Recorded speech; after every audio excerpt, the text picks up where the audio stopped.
ನಮಸ್ಕಾರ. ಮುಖ್ಯಾಂಶಗಳು. ಆಯುಷ್ಮಾನ್ ಭಾರತ ಹಾಗೂ ಆರೋಗ್ಯ ಕರ್ನಾಟಕ ಯೋಜನೆಗಳು ಬಡ ವರ್ಗದ ಜನರ ಆರೋಗ್ಯ ರಕ್ಷಣೆಗೆ ಪೂರಕ. ಮುಖ್ಯಮಂತ್ರಿ ಎಚ್ಡಿ ಕುಮಾರಸ್ವಾಮಿ. ರಾಜಕೀಯ ಬಿಕ್ಕಟ್ಟು ಹಿನ್ನೆಲೆ ಬೆಂಗಳೂರಿನಲ್ಲಿಂದು ಕಾಂಗ್ರೆಸ್ ಶಾಸಕಾಂಗ ಪಕ್ಷದ ಸಭೆ. ತಪ್ಪದೆ ಹಾಜರಿರುವಂತೆ ಸದಸ್ಯರಿಗೆ ಸೂಚನೆ. ವೈಬ್ರೆಂಟ್ ಗುಜರಾತ್ಗೆ ಇಂದು ಪ್ರಧಾನಿ ನರೇಂದ್ರ ಮೋದಿ ಚಾಲನೆ. 4 ಪ್ರಮುಖ ದೇಶಗಳ ಗಣ್ಯರು ಭಾಗಿ. ಹಾಗೂ ಭಾರತ ಆಸ್ಟ್ರೇಲಿಯಾ ನಡುವೆ ಮೆಲ್ಬರ್ನ್ನಲ್ಲಿಂದು 3ನೇ ಹಾಗೂ ನಿರ್ಣಾಯಕ ಏಕದಿನ ಕ್ರಿಕೆಟ್ ಪಂದ್ಯ.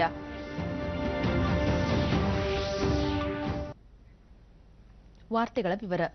ಚರ್ಮ ರೋಗ ತಜ್ಞರ ಅಂತಾರಾಷ್ಟ್ರೀಯ ಸಮ್ಮೇಳನ ಡರ್ಮಾಕಾನ್ಗೆ ಬೆಂಗಳೂರಿನಲ್ಲಿ ನಿನ್ನೆ ಮುಖ್ಯಮಂತ್ರಿ ಎಚ್ಡಿ ಕುಮಾರಸ್ವಾಮಿ ಚಾಲನೆ ನೀಡಿದರು. ವೈದ್ಯಕೀಯ ಕ್ಷೇತ್ರದಲ್ಲಿ ಗಣನೀಯ ಸಾಧನೆ ಮಾಡಿದ ವೈದ್ಯರು ಹಾಗೂ ಇತರ ಸಾಧಕರನ್ನು ಸನ್ಮಾನಿಸಿದರು.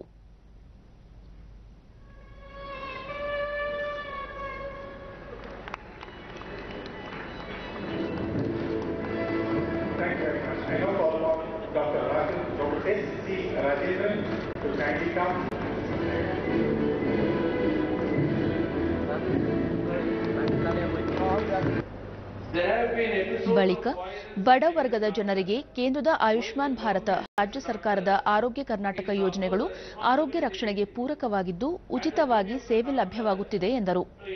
ಚರ್ಮ ರೋಗದ ಬಗ್ಗೆ ಜಾಗೃತಿ ಹಾಗೂ ಚಿಕಿತ್ಸಾ ಶಿಬಿರಗಳನ್ನು ಆಯೋಜಿಸುತ್ತಿರುವ ಸಂಸ್ಥೆಗಳ ಸೇವೆ ಶ್ಲಾಘನೀಯ ಎಂದು ತಿಳಿಸಿದರು.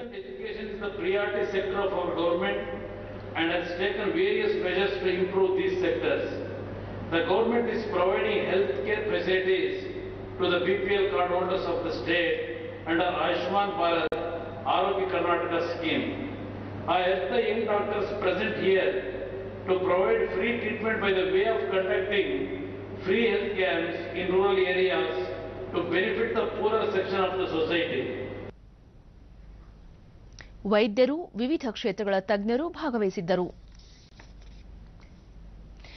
ರಾಜ್ಯದಲ್ಲಿ ಇತ್ತೀಚಿನ ರಾಜಕೀಯ ಬೆಳವಣಿಗೆಗಳ ಹಿನ್ನೆಲೆಯಲ್ಲಿ ಕಾಂಗ್ರೆಸ್ನ ಶಾಸಕಾಂಗ ಪಕ್ಷದ ಸಭೆ ಬೆಂಗಳೂರಿನಲ್ಲಿಂದು ನಡೆಯಲಿದೆ. ವಿಧಾನಸೌಧದ ಸಮ್ಮೇಳನ ಸಭಾಂಗಣದಲ್ಲಿ ಅಪರಾಹ್ನ 3 ಗಂಟೆಗೆ ನಡೆಯಲಿರುವ ಸಭೆಯಲ್ಲಿ ಕಡ್ಡಾಯವಾಗಿ ಪಾಲ್ಗೊಳ್ಳುವಂತೆ ಪಕ್ಷದ ಎಲ್ಲ ಶಾಸಕರಿಗೂ ಶಾಸಕಾಂಗ ಪಕ್ಷದ ನಾಯಕರಾದ ಸಿದ್ದರಾಮಯ್ಯ ಸೂಚಿಸಿದ್ದಾರೆ. ಈ ಸಭೆಗೆ ಶಾಸಕರು ಹಾಜರಾಗದಿದ್ದರೆ ಅವರ ಅನುಪಸ್ಥಿತಿಯನ್ನು ಗಂಭೀರವಾಗಿ ಪರಿಗಣಿಸಿ ಪಕ್ಷದ ಸದಸ್ಯತ್ವವನ್ನು ಸ್ವ ಇಚ್ಛೆಯಿಂದ ಬಿಡಲು ಇಚ್ಛಿಸಿರುವವರೆಂದು ಪರಿಗಣಿಸಿ ಭಾರತೀಯ ಸಂವಿಧಾನದ ಪಕ್ಷಾಂತರ ಕೈಗೊಳ್ಳಲಾಗುವುದೆಂದು ನೋಟಿಸ್ನಲ್ಲಿ ತಿಳಿಸಲಾಗಿದೆ. ಈ ಮಧ್ಯೆ ಕೆಪಿಸಿಸಿ ವಕ್ತಾರ ಬಿಎಲ್ ಶಂಕರ್ ಮುಖ್ಯಮಂತ್ರಿ ಎಚ್ಡಿ ಕುಮಾರಸ್ವಾಮಿ ನೇತೃತ್ವದ ಸಮ್ಮಿಶ್ರ ಸರ್ಕಾರವನ್ನು ಅಸ್ಥಿರಗೊಳಿಸಲು ಬಿಜೆಪಿ ಯತ್ನಿಸುತ್ತಿದೆ ಎಂದು ಬೆಂಗಳೂರಿನಲ್ಲಿ ಆರೋಪಿಸಿದ್ದಾರೆ. ಜನವರಿ 26ರಿಂದ ರಾಜ್ಯದ ಎಲ್ಲ 224 ಕ್ಷೇತ್ರಗಳಲ್ಲಿ 15 ದಿನಗಳ ಕಾಲ ಜನಸಂಪರ್ಕ ಸಭೆಯನ್ನು ಹಮ್ಮಿಕೊಳ್ಳಲಾಗಿದೆ. ಈ ಸಂದರ್ಭದಲ್ಲಿ ಕಾಂಗ್ರೆಸ್ ಸರ್ಕಾರದ ಸಾಧನೆಗಳ ಮಾಹಿತಿಯನ್ನು ಜನರಿಗೆ ನೀಡಲಾಗುವುದು ಎಂದರು. ಸೃಷ್ಟಿ ಮಾಡ್ಕೊಂಡಿರೋದು ಹೊರತು ನಾವು ಜವಾಬ್ದಾರರಲ್ಲ. ಉತ್ತರ ಕೊಡಲೇಬೇಕಾಗ್ತದೆ. ಅದರ ಹಣ ಬರ್ಸಿದ್ಯಾರು, ಯಾರ ಹೆಸರಲ್ಲಿ ಆ ರೂಮ್ಗಳಿದ್ದು, ಅಷ್ಟೊಂದು ಹಣ ಯಾಕೆ ಯಾರ ಮೇಲೆ ಖರ್ಚು ಮಾಡಿದ್ರು, ಇದಕ್ಕೆಲ್ಲ ಮುಂದೆಲ್ಲ ಇವತ್ತೆಲ್ಲ ನಾಳೆ ಅವರು ಉತ್ತರ ಕೊಡಲೇಬೇಕಾಗ್ತದೆ. ತಮ್ಮ ಪಕ್ಷ ಕಾಂಗ್ರೆಸ್ ಶಾಸಕರನ್ನು ಸೆಳೆಯುತ್ತಿದೆ ಎಂಬ ಕಾಂಗ್ರೆಸ್ ಆರೋಪ ನಿರಾಧಾರ ಎಂದು ಬಿಜೆಪಿ ರಾಜ್ಯಾಧ್ಯಕ್ಷ ಬಿಎಸ್ ಯಡಿಯೂರಪ್ಪ ಹೇಳಿದ್ದಾರೆ. ಬಿಜೆಪಿಯ ಎಲ್ಲ 104 ಶಾಸಕರು ಒಗ್ಗಟ್ಟಿನಿಂದ ಇದ್ದಾರೆ. ಯಾವುದೇ ಶಾಸಕರು ಅನ್ಯ ಪಕ್ಷ ಸೇರುವ ಪ್ರಮೇಯವೇ ಇಲ್ಲ. ಸಿದ್ದರಾಮಯ್ಯ ಮತ್ತು ಮುಖ್ಯಮಂತ್ರಿ ಎಚ್ಡಿ ಕುಮಾರಸ್ವಾಮಿ ಬಿಜೆಪಿಯ 5 ಶಾಸಕರು ತಮ್ಮ ಸಂಪರ್ಕದಲ್ಲಿರುವುದಾಗಿ ಹೇಳಿರುವುದು ಪಕ್ಷದ ಶಾಸಕರಿಗೆ ಆಮಿಷ ಒಡ್ಡಿರುವುದಕ್ಕೆ ಸಾಕ್ಷಿ ಎಂದರು.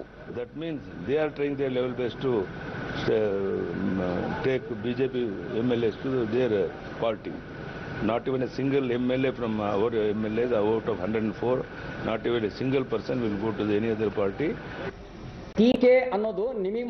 ಪಕ್ಷದ ಪ್ರಧಾನ ಕಾರ್ಯದರ್ಶಿ ಸಿಟಿ ರವಿ ಪ್ರಸಕ್ತ ರಾಜ್ಯ ರಾಜಕೀಯ ವಿದ್ಯಮಾನಗಳ ಬಗ್ಗೆ ಅಧ್ಯಯನ ಮಾಡುವ ಸಲುವಾಗಿ ಹರಿಯಾಣದ ಗುರುಗ್ರಾಮನಲ್ಲಿ ಪಕ್ಷದ ಶಾಸಕರು ವಾಸ್ತವ್ಯ ಹೂಡಿದ್ದಾರೆ. ರಾಜ್ಯದಲ್ಲಿ ಮೈತ್ರಿ ಸರ್ಕಾರ ಆಂತರಿಕ ಒಳಜಗಳದಿಂದ ಅಸ್ಥಿರಗೊಳ್ಳುತ್ತಿದೆ ಎಂದು ಹೇಳಿದರು.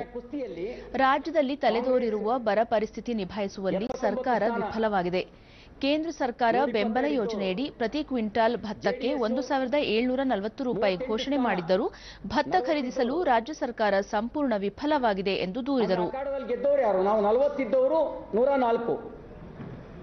ರಾಜಕೀಯ ಆಟಾಡದಲ್ಲಿ 2018ರ ವಿಧಾನಸಭಾ ಚುನಾವಣೆಯ ಕುಸ್ತಿಯಲ್ಲಿ ಗೆದ್ದಿದ್ದ ಬಿಜೆಪಿ ಮತ್ತೆ ನನ್ನನ್ನು ಮೋಸದಿಂದ ಸೋಲಿಸಿದ್ರು ಅಂತ ಹೇಳಿದ್ರಲ್ಲ ಮಾಜಿ ಮುಖ್ಯಮಂತ್ರಿ ಸಿದ್ದರಾಮಯ್ಯನವರು. ಯಾರು ಸೋಲಿಸಿದ್ದವ್ರು ಮೋಸದಿಂದ? 3 ದಿನಗಳ ಗುಜರಾತ್ ಪ್ರವಾಸ ಕೈಗೊಂಡಿರುವ ಪ್ರಧಾನಿ ನರೇಂದ್ರ ಮೋದಿ 2ನೇ ದಿನವಾದ ಇಂದು ಜಾಗತಿಕ ಮಟ್ಟದ 9ನೇ ಆವೃತ್ತಿಯ ವೈಬ್ರೆಂಟ್ ಗುಜರಾತ್ ಶೃಂಗಸಭೆಯನ್ನು ಉದ್ಘಾಟಿಸಲಿದ್ದಾರೆ.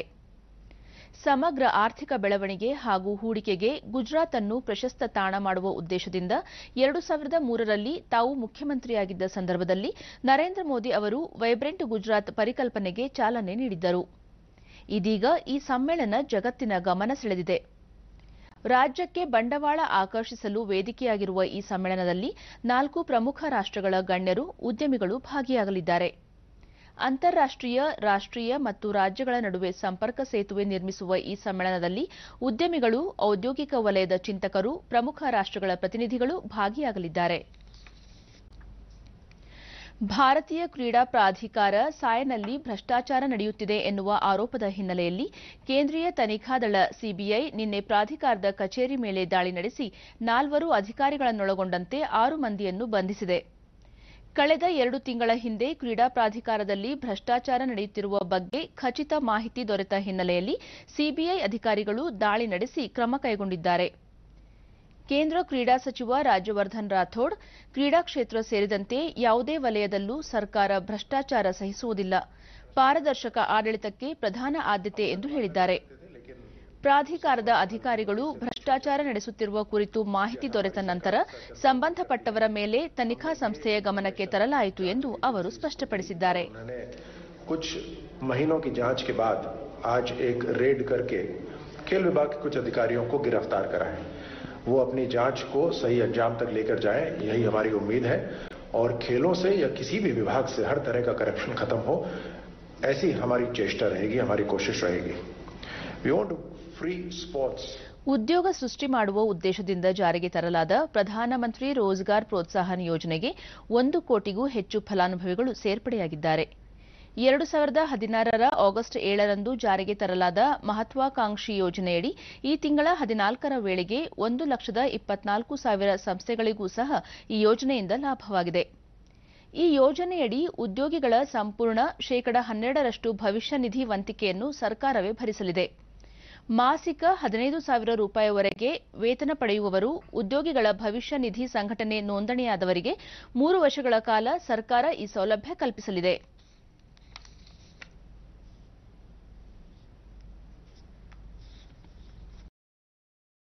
ಗಡಿ ಭಾಗದಲ್ಲಿ ಕಣ್ಗಾವಲು ವ್ಯವಸ್ಥೆಯನ್ನು ಬಲಪಡಿಸಲು ಹಾಗೂ ಗಡಿ ಸುರಕ್ಷತೆ ಉದ್ದೇಶದಿಂದ ಗೃಹ ಸಚಿವಾಲಯಕ್ಕಾಗಿ ಭಾರತೀಯ ಬಾಹ್ಯಾಕಾಶ ಸಂಶೋಧನಾ ಸಂಸ್ಥೆ ಇಸ್ರೋ ವಿಶೇಷ ಉಪಗ್ರಹವೊಂದನ್ನು ನಿರ್ಮಿಸಲಿದೆ. ನೆರೆ ರಾಷ್ಟ್ರಗಳೊಂದಿಗೆ ಭಾರತ ಹಂಚಿಕೊಂಡಿರುವ ಗಡಿಯ ಮೇಲೆ ನಿರಂತರ ನಿಗಾ ಹಾಗೂ ಭದ್ರತೆ ಬಲವರ್ಧನೆಗೆ ಈ ಉಪಗ್ರಹ ಪೂರಕವಾಗಲಿದೆ. ಈ ಸಂಬಂಧ ಗಡಿ ರಕ್ಷಣೆಯಲ್ಲಿ ಬಾಹ್ಯಾಕಾಶ ತಂತ್ರಜ್ಞಾನದ ಬಳಕೆ ಕುರಿತಂತೆ ತಜ್ಞರ ಸಮಿತಿ ನೀಡಿದ್ದ ಶಿಫಾರಸನ್ನು ಕೇಂದ್ರ ಗೃಹ ಸಚಿವ ರಾಜನಾಥ್ ಸಿಂಗ್ ಸ್ವೀಕರಿಸಿದ್ದಾರೆ. ಯೋಜನೆಯನ್ನು ನಿಗದಿತ ಕಾಲಮಿತಿಯೊಳಗೆ ಪೂರ್ಣಗೊಳಿಸಲು ಉದ್ದೇಶಿಸಿದ್ದು, ಅಲ್ಪ, ಮಧ್ಯಮ ಹಾಗೂ ದೀರ್ಘಾವಧಿ ಗುರಿಗಳನ್ನು ನಿಗದಿಗೊಳಿಸಲಾಗಿದೆ. ಯೋಜನೆ 5 ವರ್ಷಗಳ ಅವಧಿಯಲ್ಲಿ ಪೂರ್ಣಗೊಳ್ಳುವ ನಿರೀಕ್ಷೆಯಿದ್ದು, ಈ ನಿಟ್ಟಿನಲ್ಲಿ ಇಸ್ರೋ ಹಾಗೂ ಗೃಹ ಸಚಿವಾಲಯಗಳು ಸಮನ್ವಯತೆಯಿಂದ ಕಾರ್ಯನಿರ್ವಹಿಸಲಿವೆ. ರಾಮನಗರ ತಾಲೂಕು ಬಿಡದಿ ಹೋಬಳಿಯ ಸಮುದಾಯ ಆರೋಗ್ಯ ಕೇಂದ್ರದಲ್ಲಿ ಕೇಂದ್ರ, ರಾಜ್ಯ ಸರ್ಕಾರದ ಸಹಭಾಗಿತ್ವದಲ್ಲಿ ಜಾರಿಗೊಳಿಸಿರುವ ಆಯುಷ್ಮಾನ್ ಭಾರತ್ ಯೋಜನೆ ಯಶಸ್ವಿಯಾಗಿ ಅನುಷ್ಠಾನಗೊಳ್ಳುತ್ತಿದೆ. ಯೋಜನೆಯಡಿ ಬಿಪಿಎಲ್ ಕಾರ್ಡುದಾರರಿಗೆ ವಾರ್ಷಿಕ 5 ಲಕ್ಷ ರೂಪಾಯಿವರೆಗೆ ಉಚಿತ ಚಿಕಿತ್ಸೆ ಹಾಗೂ ಎಪಿಎಲ್ ಕಾರ್ಡುದಾರರನ್ನು ಸಾಮಾನ್ಯ ರೋಗಿ ಎಂದು ಪರಿಗಣಿಸಿ ಚಿಕಿತ್ಸಾ ವೆಚ್ಚವನ್ನು ಶೇಕಡ 30ರವರೆಗೆ ಮಿತಿಗೊಳಿಸಲಾಗಿದ್ದು, ಉಳಿದ ಶೇಕಡ 70ರಷ್ಟು ವೆಚ್ಚವನ್ನು ರೋಗಿಯೇ ಭರಿಸಬೇಕಾಗುತ್ತದೆ.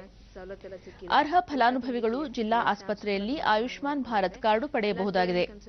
ಡಿಡಿ ನ್ಯೂಸ್ನೊಂದಿಗೆ ಫಲಾನುಭವಿ ನಾಗರತ್ನ, ಜಿಲ್ಲಾ ಆಸ್ಪತ್ರೆಯಲ್ಲಿ ವೈದ್ಯರು ಉಚಿತ ಶಸ್ತ್ರಚಿಕಿತ್ಸೆ ಮಾಡಿದ್ದು ಆರೋಗ್ಯದಿಂದಿದ್ದೇನೆ ಎಂದರು. ಮತ್ತೊಬ್ಬ ಫಲಾನುಭವಿ ಅರುಣ್, ತಮ್ಮ ಪುತ್ರಿಗೆ ಹೊಟ್ಟೆ ನೋವು ಕಾಣಿಸಿಕೊಂಡಿತ್ತು, ಶಸ್ತ್ರಚಿಕಿತ್ಸೆ ಮಾಡಿಸಲು ಈ ಯೋಜನೆ ಅನುಕೂಲವಾಯಿತು ಎಂದರು. ಏನು ತೊಂದರೆ ಇಲ್ಲದಂಗೆ ಪಾಪಗೆ ಕಳಿಸಿದ್ದಾರೆ ಸರ್. ಈ ಯೋಜನೆಯಿಂದ ತುಂಬಾ ಹೆಲ್ಪ್ ಆಗಿದೆ. ಆಯುಷ್ಮಾನ್ ಭಾರತ ಸ್ತ್ರೀರೋಗ ತಜ್ಞೆ ಡಾಕ್ಟರ್ ಗೀತಾ ಫಲಾನುಭವಿಗಳನ್ನು ಗುರುತಿಸಿ ಅವರಿಗೆ ಉಚಿತ ಚಿಕಿತ್ಸೆ ನೀಡಲಾಗುತ್ತಿದೆ ಎಂದು ತಿಳಿಸಿದರು. ಫಲಾನುಭವಿಗಳನ್ನು ಗುರುತಿಸಿ ಅವರಿಗೆ ನಾವಿಲ್ಲಿ ಅನುಕೂಲ ಮಾಡಿಕೊಡ್ತಾ ಇದ್ದೇವೆ. ಇದು ಫ್ರೀ ಆಫ್ ಕಾಸ್ಟ್. ನಮ್ಮಲ್ಲಿ ಆಗದಲ್ಲೇ ಇರೋಂಥ ಕೇಸ್ಗಳನ್ನು, ನಮ್ಮಲ್ಲಿ ವ್ಯವಸ್ಥೆ ಇಲ್ಲದಲ್ಲೇ ಇರೋಂಥ ಕೇಸ್ಗಳನ್ನು ಮೇಲ್ದರ್ಜೆ ಆಸ್ಪತ್ರೆಗಳಿಗೆ ಈ ಸ್ಕೀಮ್ ಅಂಡರ್ ರೆಫರ್ ಮಾಡ್ತಾ ಇದ್ದೀವಿ. ಇದು ಸಾರ್ವಜನಿಕರಿಗೆ ತುಂಬಾನೇ ಅನುಕೂಲ ಆಗಿದೆ. ಈ ಯೋಜನೆ ಅಡಿಯಲ್ಲಿ ಜಿಲ್ಲಾ ಸಂಯೋಜಕ ಪ್ರಸಾದ್, ರಾಮನಗರ ಜಿಲ್ಲೆಯಲ್ಲಿ ಇದುವರೆಗೆ 1,600 ಜನರು ಈ ಯೋಜನೆಯ ಲಾಭ ಪಡೆದಿದ್ದಾರೆ ಎಂದರು. ರಾಮನಗರ ಜಿಲ್ಲೆಯಲ್ಲಿ ನಾವು ಇದುವರೆಗೂ 1,600 ಜನ ಪೇಷಂಟ್ಸು ಈ ಯೋಜನೆಯಿಂದ ಅನುಕೂಲ ಪಡ್ಕೊಂಡಿದ್ದಾರೆ. ಈ ಯೋಜನೆಯಲ್ಲಿ ಸಾಮಾನ್ಯ ಹಂತದ ಮತ್ತು ಕ್ಲಿಷ್ಟಕರ ದ್ವಿತೀಯ ಹಂತದ ಚಿಕಿತ್ಸೆಗಳು ಇರುತ್ತವೆ.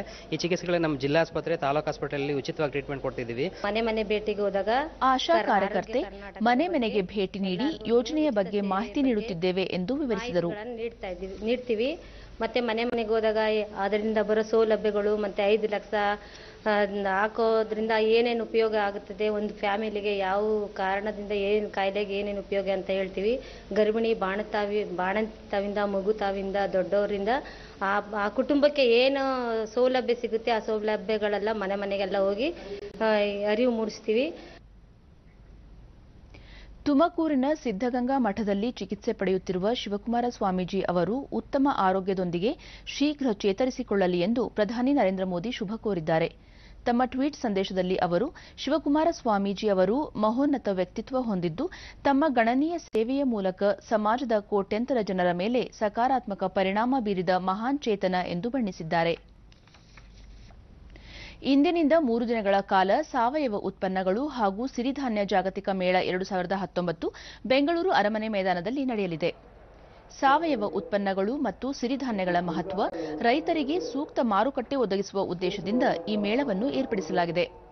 ಕೃಷಿ ಸಚಿವ ಎನ್ಎಚ್ ಶಿವಶಂಕರ ರೆಡ್ಡಿ ಈ ಕುರಿತು ಮಾಹಿತಿ ನೀಡಿ, ಈ ಮೇಳದಲ್ಲಿ 10ಕ್ಕೂ ಹೆಚ್ಚು ವಿದೇಶಗಳ ಕೃಷಿ ತಜ್ಞರು ಹಾಗೂ ಹೊರ ರಾಜ್ಯಗಳ ಕೃಷಿ ಪ್ರತಿನಿಧಿಗಳು ಪಾಲ್ಗೊಳ್ಳಲಿದ್ದಾರೆ. ರೈತ ಸಮುದಾಯದ ಆದಾಯ ಹೆಚ್ಚಿಸುವುದರ ಜತೆಗೆ ಸಿರಿಧಾನ್ಯಗಳಿಗೆ ಪ್ರೋತ್ಸಾಹ ನೀಡುವ ಉದ್ದೇಶ ಇದಾಗಿದೆ ಎಂದು ವಿವರಿಸಿದರು. ಇದೇ ಸಂದರ್ಭದಲ್ಲಿ ಸಾವಯವ ಹಾಗೂ ಸಿರಿಧಾನ್ಯಗಳ ಪ್ರದರ್ಶನ ಮತ್ತು ಮಾರಾಟ ಏರ್ಪಡಿಸಲಾಗಿದೆ ಎಂದು ತಿಳಿಸಿದರು.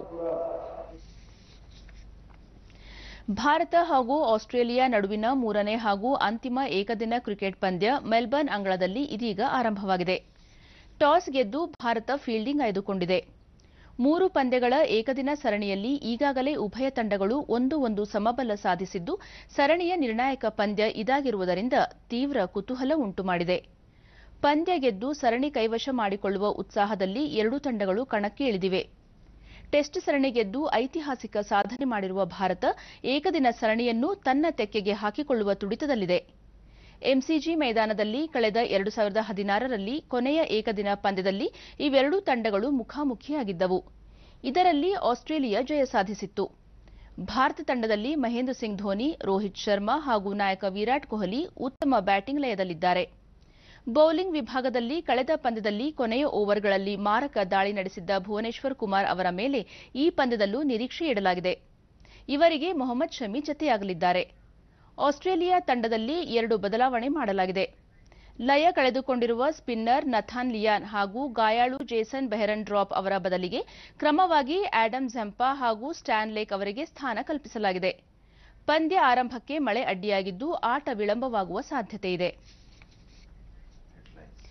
ಕೊನೆಯಲ್ಲಿ ಮತ್ತೊಮ್ಮೆ ಮುಖ್ಯಾಂಶಗಳು.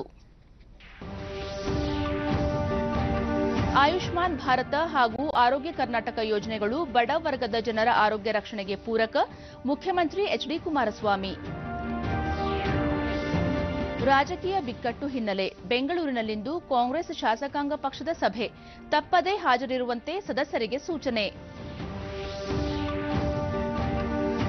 ವೈಬ್ರೆಂಟ್ ಗುಜರಾತ್ಗೆ ಇಂದು ಪ್ರಧಾನಿ ನರೇಂದ್ರ ಮೋದಿ ಚಾಲನೆ, 4 ಪ್ರಮುಖ ದೇಶಗಳ ಗಣ್ಯರು ಭಾಗಿ. ಹಾಗೂ ಭಾರತ ಆಸ್ಟ್ರೇಲಿಯಾ ನಡುವೆ ಮೆಲ್ಬರ್ನ್ನಲ್ಲಿಂದು 3ನೇ ಹಾಗೂ ನಿರ್ಣಾಯಕ ಏಕದಿನ ಕ್ರಿಕೆಟ್ ಪಂದ್ಯ.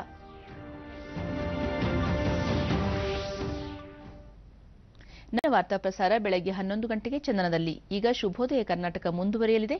ನಮಸ್ಕಾರ.